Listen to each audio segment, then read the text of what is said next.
Welcome to रोशन की class YouTube channel. आप सभी का आज की इस वीडियो में एक बार फिर से बहुत बहुत स्वागत है। दोस्तों, आज के इस वीडियो में हम देखेंगे बीएड एग्जामिनेशन 2019 का पेपर, जो कि आपके इस बार के बीएड एग्ज़ाम के लिए काफ़ी अगर फर्स्ट सेमेस्टर का पेपर दे रहे हैं तो उसके लिए काफ़ी इंपॉर्टेंट रोल प्ले करेगा ये वीडियो, क्योंकि प्रीवियस ईयर पेपर है और आप सभी जानते हैं कि सभी एग्ज़ाम्स में प्रीवियस ईयर पेपर कितना इंपॉर्टेंट रोल प्ले करता है। तो पूरी वीडियो ध्यान से देखिएगा। ये सेकेंड पेपर है, सेमेस्टर फर्स्ट पेपर सेकंड, जिसका नाम है कंटेम्प्रेरी इंडिया एंड एजुकेशन, यानी कि समकालीन भारत और शिक्षा। ठीक है, तो आपके फर्स्ट ईयर में टोटल 4 पेपर होते हैं, जिसमें ये सेकंड पेपर है। 3 घंटे का पेपर होगा, 90 नंबर का मैक्सिमम मार्क्स होगा, 90 नंबर। और इसमें आपको देखिए 3 तरीके के यहाँ पे क्वेश्चन देखने को मिलेंगे: अति लघु उत्तरीय प्रश्न, लघु उत्तरीय प्रश्न और दीर्घ उत्तरीय प्रश्न। अति लघु उत्तरीय प्रश्न में यहाँ पे देखिए, आपको मैं बता दूं, यहाँ पे पहले क्वेश्चन में आपको 10 पार्ट मिलेगा। 10 के 10 क्वेश्चन को आपको करना होगा और सभी पार्ट 2-2 नंबर के होंगे। तो टोटल ये पहला जो सेक्शन है, खंड अ है, वो आपका टोटल 10 क्वेश्चन 2-2 नंबर के, तो 20 नंबर के हो जाएगा आपका सेक्शन 1। सेक्शन ए आपका जो हो जाएगा खंड अ, वो 20 नंबर का हो जाएगा। और यहाँ पे देखिए लिखा गया सभी खंडों के प्रश्नों के उत्तर निर्देशानुसार दीजिए, यानी कि जिस तरीके से निर्देश दिया गया उस तरीके से आपको आंसर देना है। पहला सेक्शन है very short answer type question, यानी कि अति लघु उत्तरीय प्रश्न। यहाँ पे देखिए लिखा है attempt all questions in about 50 words, यानी कि सभी प्रश्नों के उत्तर 50 शब्दों में दीजिए। जो मैंने बताया 10 क्वेश्चन है, 2-2 नंबर का 20 नंबर का क्वेश्चन हो गया ये टोटल सेक्शन। इसमें पहला क्वेश्चन है वैदिक शिक्षा की प्रमुख विशेषताएं बताना है आपको। तो वैदिक शिक्षा की प्रमुख विशेषताएं क्या क्या हैं उसके बारे में आपको बताना है। दूसरा है पबजा संस्कार से आप क्या समझते हैं। ठीक है। थर्ड है बिस्मिल्लाह संस्कार का महत्व क्या है। फोर्थ है यहाँ पे सामाजिक न्याय का अर्थ बताइए। ठीक, सारी चीज़ें इंग्लिश में लिखी गई, आप इसको इंग्लिश में भी पढ़ सकते हैं। पहला क्वेश्चन है main characteristic of Vedic education. Second है what do you mean by pabbajja ceremony. Third है इंपॉर्टेंस ऑफ बिस्मिल्लाह संस्कार। और फोर्थ है describe the meaning of social justice.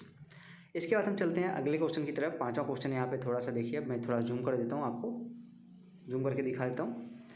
5वां क्वेश्चन आपको दिख रहा है यहाँ पे, what is the meaning of equality, यानी कि समानता का क्या अर्थ है। अगला क्वेश्चन है 6 नंबर का, 6वें नंबर का क्वेश्चन है वेयर इज शांति निकेतन। शांति निकेतन कहाँ स्थित है। आप सभी चीज़ें आराम से, आप जो आपके पास सीरीज होगी आपने खरीदी होगी उसमें आप देखेंगे तो आपको एक एक चीज़ डिटेल में वहाँ पे आप लोगों को मिल जाएगा। तो अगर आप लोगों ने नोट्स कॉलेज में अगर आप लोगों ने नोट्स नहीं बनाया तो सीरीज़ ले लीजिए। काफ़ी अच्छे से अगर आप सीरीज पढ़ लेते हैं तो आप लोग अच्छा नंबर वहाँ से प्राप्त कर सकते हैं। ठीक है। अगला क्वेश्चन है यहाँ पे 7वां क्वेश्चन है मध्यकाल में स्त्री शिक्षा, यानी कि women education in medieval period. 8वां क्वेश्चन है what is the meaning of truth, सत्य का क्या अर्थ है। 9वां क्वेश्चन है classicist anglicist controversy in British education, यानी कैरेक्टर यहाँ पे एक्ट 1813, यानी कि ब्रिटिश शिक्षा में प्राच्य व पाश्चात्य विवाद, चार्टर अधिनियम 1813। ठीक है, ये है। और उसके बाद 10वां क्वेश्चन है advantages of common school system, यानी कि सामान्य स्कूल व्यवस्था से लाभ क्या है। तो ये सेक्शन ए है, यानी कि खंड अ का 10 का 10 क्वेश्चन मैंने दिखा दिया। अब हम चलते हैं खंड बी की तरफ, सेक्शन बी की तरफ, यानी कि खंड ब, जो कि है आपका शॉर्ट आंसर टाइप क्वेश्चन, यानी कि लघु उत्तरीय प्रश्न। लघु उत्तरीय प्रश्न में देख लीजिए लिखा गया attempt all question given answer of each question in about 200 words, यानी कि टोटल यहाँ पे आपको जितने भी क्वेश्चन दिएंगे सभी प्रश्नों के उत्तर देना है आपको। टोटल यहाँ पे 5 प्रश्नों के आंसर देना है और सभी प्रश्न आपके 8-8 नंबर के हैं। तो ये सेक्शन आपका सेक्शन बी 40 नंबर का हो जाता है। सभी प्रश्नों के उत्तर आपको 200 शब्दों में देना है। तो यहाँ पे पहला, इसमें सभी क्वेश्चंस के अंतर्गत आपको ऑप्शन मिलेगा, यानी कि 5 क्वेश्चन आपको करना है तो उसमें 10 क्वेश्चन आपको देखने को मिलेगा। पहले क्वेश्चन में 2 पार्ट, दूसरे में 2 पार्ट, इसी तरीके से सभी क्वेश्चंस में 5 क्वेश्चन में 2-2 पार्ट देखने को मिलेगा। जो भी आपको आता रहे वो करिएगा, दोनों में से एक। तो दूसरा क्वेश्चन है एवेल्यूएट वैदिस्टिक एजुकेशन, यानी कि वैदिक कालीन शिक्षा का मूल्यांकन कीजिए। दूसरा है describe main objectives of Buddhistic education, यानी कि बौद्धकालीन शिक्षा के प्रमुख उद्देश्यों का वर्णन करें। अगला क्वेश्चन है तीसरा explain educational philosophy of Mahatma Gandhi, Mahatma Gandhi के शिक्षा दर्शन की व्याख्या कीजिए। तीसरा क्वेश्चन है। इसके बाद हम चलते हैं तीसरे क्वेश्चन के सेकेंड पार्ट की तरफ। सेकेंड पार्ट देख लीजिए है तीसरे क्वेश्चन का। यहाँ पे या ध्यान से देखिएगा, तीसरे क्वेश्चन का जो सेकंड पार्ट है यहाँ से स्टार्ट है, तो ध्यान से देख लीजिए इस चीज़ को।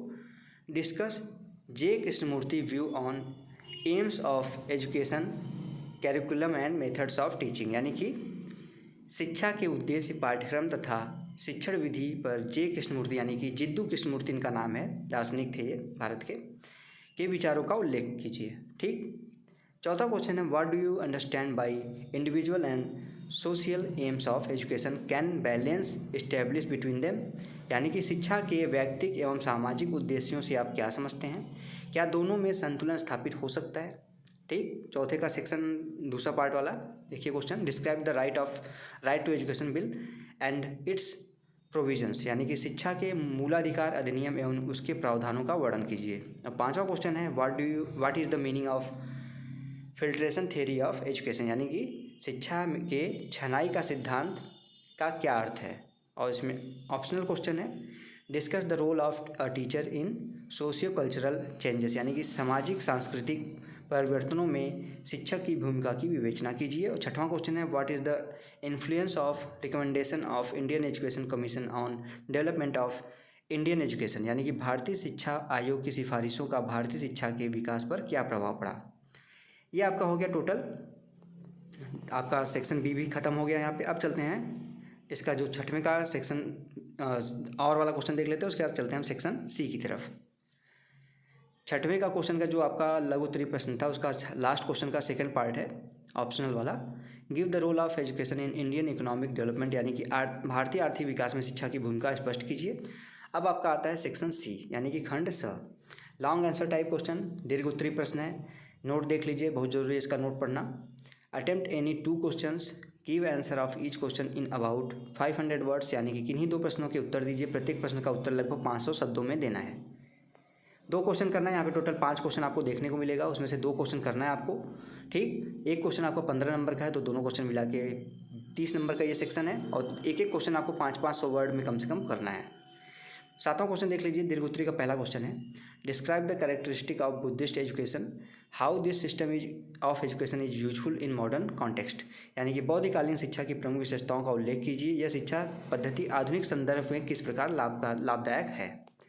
8वां क्वेश्चन है, explain educational psychology of Shri Aurobindo Ghosh, यानी कि श्री अरविंद घोष के शिक्षा दर्शन की व्याख्या कीजिए। 9वां क्वेश्चन है, what measures should taken for educational opportunity in terms of castes and disabled gender, यानी कि अक्षम व्यक्ति एवं जाति के संदर्भ में शैक्षिक अवसर की समानता के लिए क्या उपाय किए जाने चाहिए।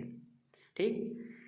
10वां क्वेश्चन है, explain the new educational policy 1986, यानी कि नई शिक्षा नीति 1986 को स्पष्ट करना है। और लास्ट में आपका आता है 11 नंबर का question, explain recommendation of Hunter commission, यानी कि हंटर आयोग बनाया गया था एक आपका। आप जब सीरीज लेंगे, ख़ास तौर से जो आपका नवीन का आता है वो सीरीज़ लीजिएगा, काफ़ी अच्छी सीरीज़ मानी जाती है। आप लोगों को और भी सीरीज़ देखने को मार्केट में मिलेगा, लेकिन जहाँ तक मेरा यहाँ पे मानना है कि नवीन की सीरीज़ जो आती है वो लीजिएगा। पूर्वांचल यूनिवर्सिटी के एग्ज़ाम्स के लिए नवीन की सीरीज़ जो है वो सर्वश्रेष्ठ मानी जाती है, सभी क्वेश्चंस उसमें मिल जाता है। और यहाँ पे देखिए लास्ट क्वेश्चन डिस्कस कर रहे थे, ये भी आपको सीरीज में मिल जाएगा, explain recommendation of Hunter commission, यानी कि हंटर आयोग की सिफारिशों की व्याख्या कीजिए। तो ये था आपका टोटल पूरा का पूरा पेपर मैंने दिखा दिया है। टोटल 11 के 11 क्वेश्चन दिखा दिया है मैंने आप लोगों को। इसको आप क्या करिए कि एग्ज़ाम आपको पता है कि 2-3 दिनों बाद स्टार्ट हो जाएगा। पहला पेपर है, उसका जब दूसरा पेपर आया तो उसके पहले एक बार जब आपको टाइम मिले तो इस पेपर को एक बार लिख लीजिए। कम से कम शॉर्ट आंसर टाइप के क्वेश्चन जो है उसको लिख लीजिए, और जो लॉन्ग वाले हैं उसकी हेडिंग्स लिख लीजिए एक कॉपी पे इन क्वेश्चंस के। तो इसमें देखेंगे आप इन पेपर में से ही आपको 1-2 क्वेश्चन मिल जाएगा। ठीक है, तो अगर वीडियो अच्छी लगी हो तो लाइक कर दीजिएगा। ठीक है दोस्तों, और अगर नए हैं रोशन की क्लास यूट्यूब चैनल पे तो नीचे लाल कलर का सब्सक्राइब बटन होगा, उस पर क्लिक करके सब्सक्राइब कर दीजिएगा, और साथ ही साथ बेल आइकन को दबा दीजिएगा, जिससे मैं आप लोगों के लिए और भी यहाँ पे पेपर्स जब अपलोड करूँ तो उसकी नोटिफिकेशन आप तक पहुँचती रहे। तो फ्रेंड्स, मिलते हैं नेक्स्ट वीडियो में 3rd पेपर के साथ। तब तक के लिए आप लोगों का बहुत बहुत धन्यवाद। जय हिंद, वंदे मातरम।